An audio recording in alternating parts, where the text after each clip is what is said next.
Leviticus chapter 18 and verse 2 says, "You shall not lie with a male as with a woman. It is an abomination." Now I'd like to talk about the greatest abomination of all that is spoken of in the Old Testament. The greatest abomination that the Bible describes, the greatest description of the wine, the fermented wine, is worshiping the sun. Notice Ezekiel chapter 8 and verses 16 and 17. As I mentioned in our last lecture, God shows Ezekiel an abomination, and Ezekiel says, "Wow, that's pretty bad, Lord." And God says, "You haven't seen anything yet. I'm going to show you a worse abomination than that one." He says, "Really?" So God shows him an abomination that's worse. By the way, one of those abominations is worshiping the sun god and the moon god, or the moon goddess. Interesting. We'll come back to that a little bit later on in our series. So God shows him another abomination. He says, "Wow, this has got to be the worst." God says, no, there's one that's worse than that. And finally, you get to the worst abomination of all. Notice what it says in Ezekiel 8, 16 and 17.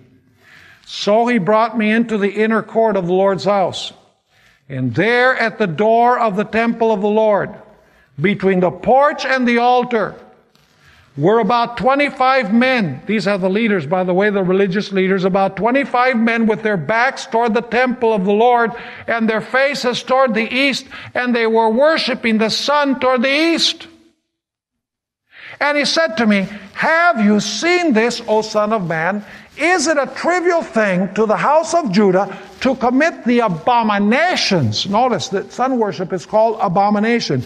"Commit the abominations which they commit here, for they have filled the land with violence. Then they have returned to provoke me to anger. Indeed, they put the branch to their nose." In other words, they flaunt themselves and say, "God, what are you going to do about it?" Sun worship. Let me ask you, is it just perhaps true that at the end of time, this harlot church is going to impose something having to do with sun worship? You say, "Well, I don't know any church in the world that practices sun worship." Well, I know some pagan religions in the world that practice sun worship, but, any Christian church that openly says you need to worship the sun, I don't know any. But you see, at the end of time, what happened literally in the Old Testament has a symbolic meaning at the end of time. Is it just perhaps true that what's going to happen at the end of time is not that people are going to worship the sun, but they're going to worship on the day of the sun? That came into the Christian church, by the way, from the sun-worshiping Romans. It can be proved historically.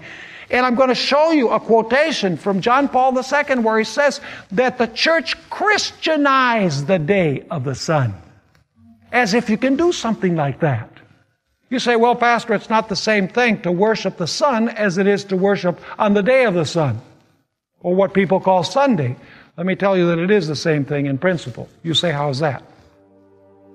Let me ask you, who created the sun? God did.